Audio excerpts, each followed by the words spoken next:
Zora puca, bit će dana. Uoči mladog ljeta godine 1844. za prvi list Zore Dalmatinske. Petar Preradović. Polnoć prođe. Što me budi u to doba iz sna moga?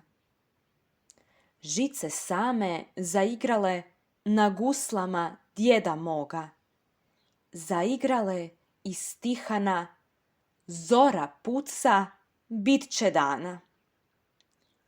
Polnoć prođe. Još pokriva mir preblagi dol i goru, ali lagan vjetrić šapće od istoka k sinjem moru. Šapće slatko i stihana, zora puca, bit će dana. Polnoć prođe. Uspavana leži morska okolica, probuđena, ali jedna od istoka leti ptica. Pjeva slatko i stihana, zora puca, bit će dana. Polnoć prođe.